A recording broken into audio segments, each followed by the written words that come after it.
કાલ ભૂલ ભૂલમાં બોલાઈ ગયું, نہیں نہیں، ایسے شبد زبان پر لانے ہی نہیں ہے جس کی وجہ سے معافی تلافی معذرت کرنی پڑے۔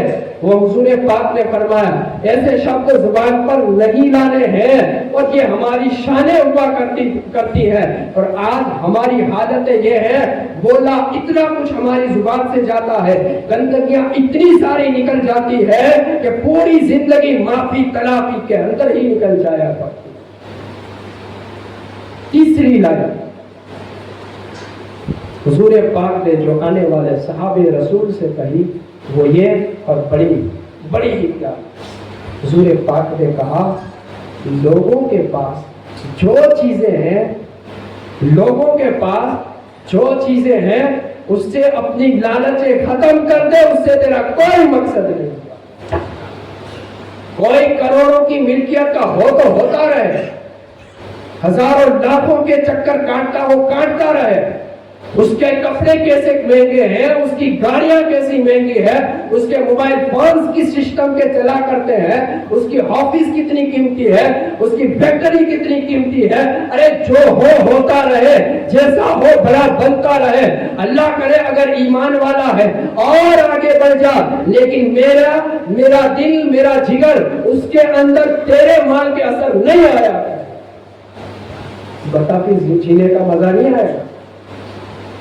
مزہ آئے گا جینا، مزہ دے گا تجھے ہر وقت دل کے اندر یہی آئے گا ٹھیک ہے اللہ نے مجھے دیا ہے، بہت کچھ دیا ہے جو ہزاروں کروڑوں روپے سے نہیں خریدا جا سکتا، اللہ نے مجھے وہ دیا ہے، وہ کیا ہے اگر یوں کہوں جسم کو موجود رکھنے کے لیے تیرے شریر کے اندر جو لائف ہے نا، جیو جسے کہا جاتا ہے، روح کہا جاتا ہے، وہ کروڑوں روپیوں سے اب جو روپیوں سے خریدا نہیں جا سکتا ہے، پر میں بندہ مومن ہوں، میرے لیے زندگی کی قیمتی، میرے لیے زندگی کی کوئی قیمت نہیں ہے، میرے لیے تو سب سے زیادہ قیمت ایمان کی ہوا کرتی ہے۔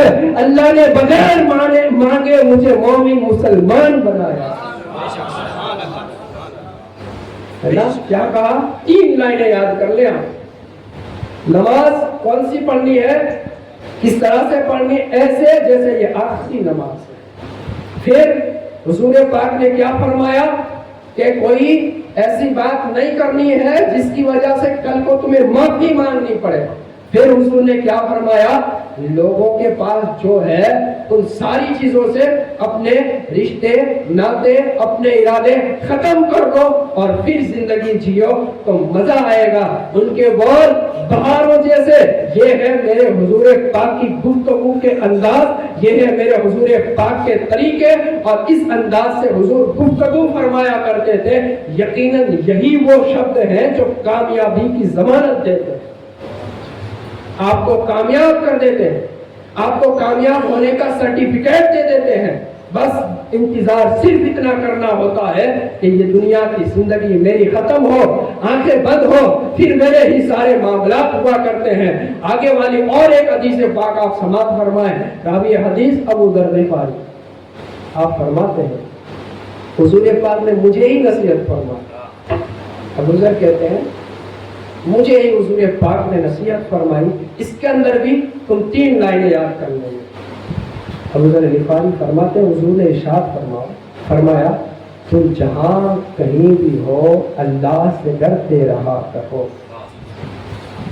جہاں کہیں بھی کا مطلب یہ ہوتا ہے مسجد، مدرسہ، خانقاہ، درگاہ، آفس، فیکٹری ہے، کنٹری، آؤٹ کنٹری، دیش ودیش، پردیش، وطن اپنا، پرایا، پڑوسی، پرسنگ، جو بھی ہو، جہاں بھی آپ موجود ہو، بس مسلمان ہو، اللہ سے ڈرا کرو، ہمیشہ خدا کا خوف اپنے دل کے اندر بٹھایا کرو۔ ابو ذر کہتے ہیں حضور پاک نے مجھ سے یہ کہا۔ دوسری لائن حضور پاک نے یہ فرمائی، جب تم سے کوئی خطا ہو جائے، کرنی نہیں ہے، خطا ہو جائے تو اس کے بعد فوراً نیکی کر لیا کرو۔ یہاں معاملہ الٹا ہے، ہو نہیں رہے، کر رہے ہیں، نیکی تو کرنی ہی نہیں ہے، نیکی تو کرنی ہی نہیں ہے، الٹے خطا پر خطا ہی کیے جا رہے ہیں، اور چاہیے کیا،